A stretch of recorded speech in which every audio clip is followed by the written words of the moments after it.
Hello, everyone, and thank you for tuning in for our interview with Vinta Morgan, who, of course, plays Mr. Smooth himself, Ronnie Bailey, on Coronation Street. Now, we recorded this recently at a Coronation Street press day. Unfortunately, like some of the interviews we did there, the sound quality isn't quite as good as we would want it to be, but hopefully that doesn't spoil your enjoyment of this episode. So enjoy. Here's me having a bit of a natter with Vinta Morgan. So here in Debbie's flat, sorry, Ronnie and Debbie's flat, I always do forget that. That's all good. Well, it could be quite forgettable because Is there's a lot of Debbie in here. Yeah, there is a bit in there. Is there any clues that you actually live here? Well, there's some really distinct clues actually. One of which would be the rum cabinet over there, Right. with the record player with the records. Those records are records that have been in his family from his father. So that kind of reminds him of the yesteryears of where he grew up, the music he listened to, and where his father comes from. There's also some weights, which you can't see down there, which shows that Ronnie's very much into keeping fit. And round the back there, quite interestingly, there are two certificates showing his status as a martial artist. Is it? What can he do? He's a black belt, a second dan black belt in karate. Oh, you better watch what we say. No, he's very. He wouldn't even kill an ant, really, unless the ant was doing something morally bad. What about Carl?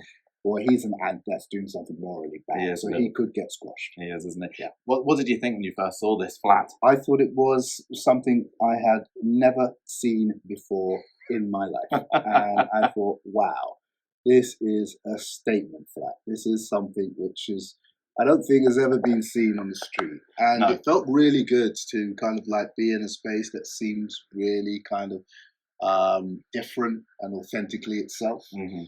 And knowing just how magnanimous and effervescent the character of Debbie is, I said, yeah, this place is definitely where she lives. And I think also it's an extension of the fact that she, as a character, understands that she's terminally ill, and she's just gone for it.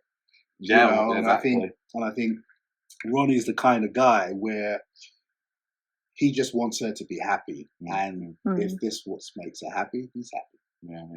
Yeah. What do you think makes Ronnie and Debbie work so well as a couple? Yeah, I think, obviously Ronnie came to the street as a guy who had made quite a lot of money with a wife that was cheating on him at the time, out of the t-shirt business. He's always been an entrepreneur. He did a bit of property development. And I think at the time, he was kind of in between relationships. He was hanging out a bit with Jenny. And then in came this kind of, eighth wonder of the world, this tour de force, this human tsunami, that just has certain characteristics that he identifies with, the goal-getting attitude, the business on my terms at any, that sort of thing. And I think he just identifies a lot with this kind of maverick kind of figure that she is. But also, she's very gentle, sweet, and fun-loving, and I think that's something that he really loves and enjoys. So what did you think when you found out about the dementia story? Well, I mean, being an actor, you always want to be involved in stories that are hard-hitting and that have dramatic, elements to them, which could quite possibly be something that grips an audience or relates to an audience. And obviously, being in a soap, you understand the importance of telling stories that that a lot of people are going through, so they can feel seen, and also some people might be in a different part of what that journey is, and hopefully at some points the story can be informative and engage with the viewers in a way that kind of encourages them to gain more information. But from the standpoint of being a colleague, obviously, working with the wonderful Sue DeVerney, you don't want ever for that to end, so that is difficult.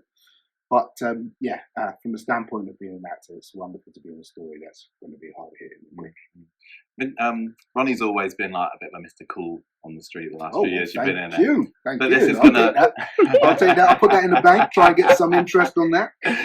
It's true. It's true. It's going to be a lot more emotional scenes and a bit of crying probably coming out. How are you feeling about that? That's going to be definitely happening at some point. I'm here for it. Whatever serves the story, I'm here for it. You know, as an actor, you're just a vessel to the story. You know, I think what we have here at Corrie, which is just an amazing thing, which is a group of storytellers and writers and storyliners that are just superb. You know, I for sure that's been on air for 66 years nearly. I mean, they're going to be doing something right. So as an actor, you just want to do your part in the part of the wider team and go for it. But I think Ronnie's always been, that kind of character that can kind of be imposing, but also can be very gentle and vulnerable. And I'm going to enjoy exploring that side of it. And how important do you think the rest of the Bailey boys are going to be as the story goes forward for Ronnie? Well, I mean, he's going to need some sort of support. You know, in terms of Ronnie, he's always this guy who gives the idea of that he is self-reliant, self-efficient. You know, he kind of likes to take on the world's problems and tries to solve and fix everybody else's problems.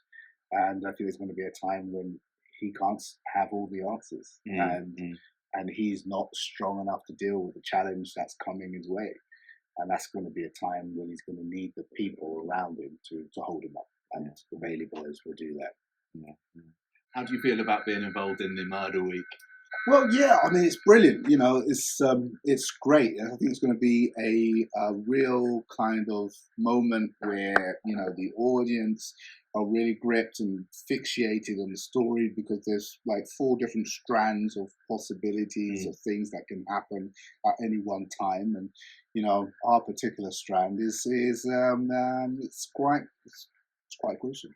Yeah. Because Carl has been quite a thorn in the side of Ronnie the past few months, hasn't he? Well, I think anybody that is helping or aiding the spiraling of Debbie's dementia by way of causing extreme stress is going to be a problem that Ronnie needs to solve. Yeah. Because they just got married, right? And he and Debbie want to continue and have as many happy memories as possible. And and since they've been married, she's been in prison.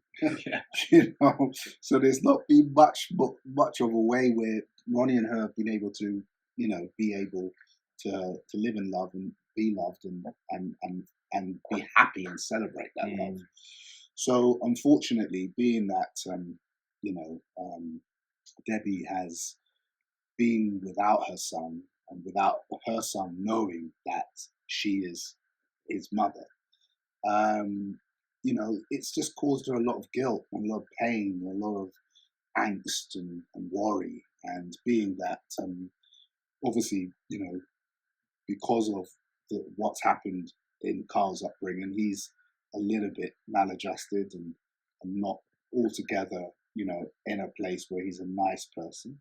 And I think there's been a lot of toleration in terms of, understanding and trying to give him a bit of room to find himself and find a better way of being. But unfortunately, every crook and cranny he's gone down, he has just created a lot of pain. And I think Ronnie is beginning to understand that he needs to do something to stop that from happening. Thank you very much for talking to me. You're very welcome. Always lovely to have a chat. Great. No, it's great. I've always enjoyed talking to you. Thank you very much. Cheers.